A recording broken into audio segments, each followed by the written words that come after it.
تو نبی پاک صلی اللہ علیہ وسلم نے ارشاد فرمایا اے عمر تم ذکر کرنے والی زبان لے لو اور شکر بجا لانے والا دل لے لو. یعنی ایک طرف مال ہے اور ایک طرف ذکر کرنے والی زبان ہے اور شکر بجا لانے والا دل ہے. تو سرکار نے فرمایا کہ تم ذکر کرنے والی زبان اور شکر بجا لانے والا دل اختیار کر لو. بسم اللہ الرحمن الرحیم. لئن شکرتم لازیدنکم، اگر تم میرا شکر بجا لاؤ گے تو میں ضرور بر ضرور نعمتوں میں اضافہ کر دوں گا. انسان کو چاہیے کہ اللہ تعالیٰ کی ہزارہ اور ان گنت نعمتیں انسان پر ہیں، ان کا شکر بجا لائے. اللہ تعالیٰ نے بہت مقامات پر شکر کے حوالے سے ترغیب دلائی ہے. فاذکرونی اذکرکم واشکروا لی ولا تکفرون. تم میرا ذکر کرو میں تمہارا چرچا کروں گا، تم میرا شکر بجا لاؤ اور میری ناکفری نہ کرو.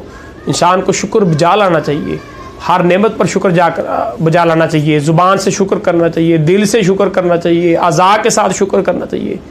اب زبان کا شکر کیا ہے کہ اللہ کا ذکر کرو، سبحان اللہ، الحمدللہ، حمدن کثیرن طیبا، اس طرح کے کلمات بولے جائیں. اور دل سے شکر کیا ہے کہ اللہ تعالیٰ کے لیے جو ہے کلمات شکر دل میں پیدا ہونے چاہیے، خیالات دل میں آنے چاہیے کہ میرے رب کی مجھ پر یہ بھی نعمت ہے، میرے رب کی مجھ پر یہ بھی نعمت ہے.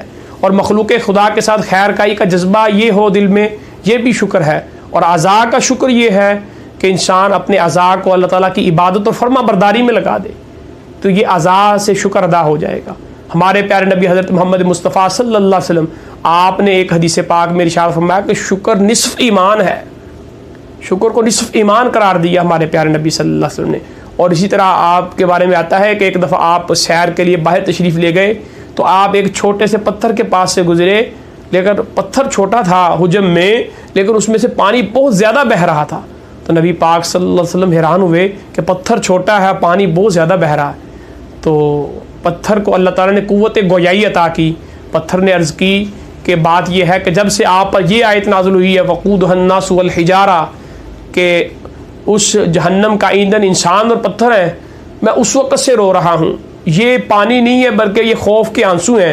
تو نبی پاک صلی اللہ علیہ وسلم نے وہاں دعائے رحمت کی اس پتھر کے لیے، یا الہ العالمین اس پتھر کو جہنم کا ایندھن نہ بنانا، اس کو جہنم سے نجات دے دینا.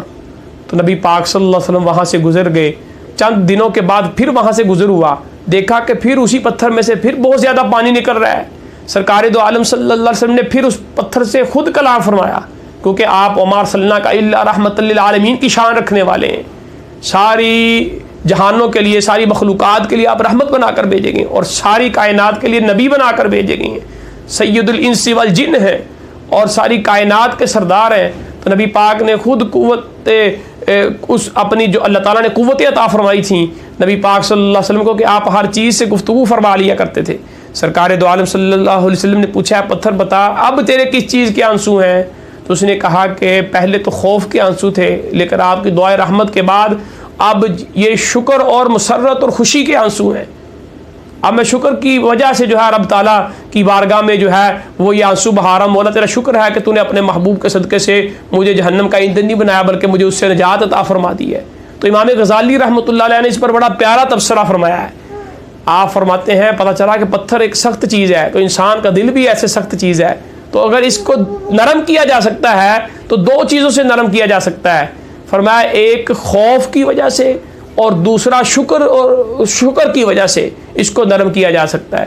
تو اسی طرح روایتوں میں آتا ہے کہ ایک دفعہ بہت سارا مال غنیمت آیا فتوحات کے زمانے میں. تو سیدنا عمر بن خطاب رضی اللہ تعالیٰ عنہ آپ سرکار دو عالم صلی اللہ علیہ وسلم کی خدمت میں حاضر ہوئے. سیدی و مولائی ہمیں کون سا مال لینا چاہیے؟ فتوحات ہوئی ہیں اور بہت سارا مال غنیمت آیا، ہمیں کون سا مال لینا چاہیے؟ تو نبی پاک صلی اللہ علیہ وسلم نے ارشاد فرمایا اے عمر تم ذکر کرنے والی زبان لے لو اور شکر بجا لانے والا دل لے لو. یعنی ایک طرف مال ہے اور ایک طرف ذکر کرنے والی زبان ہے اور شکر بجا لانے والا دل ہے. تو سرکار نے فرمایا کہ تم ذکر کرنے والی زبان اور شکر بجا لانے والا دل اختیار کر لو.